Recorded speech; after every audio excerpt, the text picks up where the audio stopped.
Hello everyone, welcome back to our new study blog. তো সকালটা শুরু করেছি এনসিয়েন্ট হিস্ট্রি থেকে। তার আগে অবশ্য আমার পড়ানো ছিল। তারপরে আমি রান্নাটা করে নিয়েছি। রান্না অর্ধেক করি, অর্ধেক এসে আমার মা করে, কারণ কাজকর্মগুলোও করতে হয়। তারপরে কাজ করতে করতে আমি একটুখানি আমার পলিটি রিভিশন করি। পলিটি, জিওগ্রাফি মানে যে সাবজেক্টগুলো আমার কমপ্লিট হয়ে গেছে। তো আজকে ছিল প্রিয়াম্বেল, সেটা রিভিশন করতে করতে আমি আমার সমস্ত কাজ করলাম। করে একটু দুপুরবেলা বেরিয়েছিলাম কিছু কাজের জন্য। এসে খাওয়া দাওয়া করতে করতে 4টে বেজে গেছে। তারপরে পড়ানো ছিল, পড়িয়ে এসে 8 ঘন্টা মতো রেস্ট নিয়ে বসেছিলাম ম্যাথ করতে। আর থাইরয়েডের জন্য কিনা বুঝতে পারছি না, আমার এত মাথা ঘোরাচ্ছিল।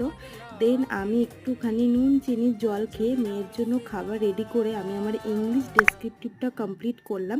তারপরে প্রায় মেয়েকে ঘুম পাড়িয়ে আমি আমার বাংলা লেখাটা কমপ্লিট করলাম। তো আজকে এটুকুই পড়াশোনা। চলো দেখা হচ্ছে নেক্সট ব্লগে।